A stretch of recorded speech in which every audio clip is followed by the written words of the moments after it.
İşğalda saxladığı bütün millətlərə saxta İranlı kimliyi verən, 200 ildir ki, Güney Azərbaycanı işğalı altında saxlayan İran rejiminin ölkədə yer etdiyi rasist siyasət bəzən elə panfars rejimin özünə qarşı olur. Bu yaxınlarda xalqlar zindanı olan İranda yenilənən pasportun içərisində bütün Fars əyalətlərində yerləşən abidələrin şəkilləri əks olunub. Lakin burada Güney Azərbaycandan heç bir abidəyə yer verilməyib.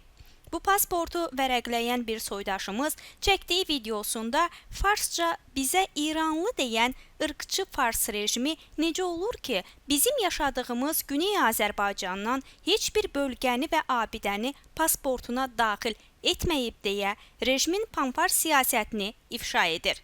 Diqqətinizə çatdıraq ki, işğalçı rejim bundan öncə də nəşr etdiyi dərs kitabları və pul vahidinin üzərindən Urmu gölünü və Güney Azərbaycanın bir sıra yerlərinin adlarını və görüntülərini silmişdi. Belə hərəkətləri ilə panfarsçılığı diktə edən rejim özü də bilmədən Güney Azərbaycanın İran olmadığını, bu məmləkəti işğalda saxladığını sübut etmiş olur.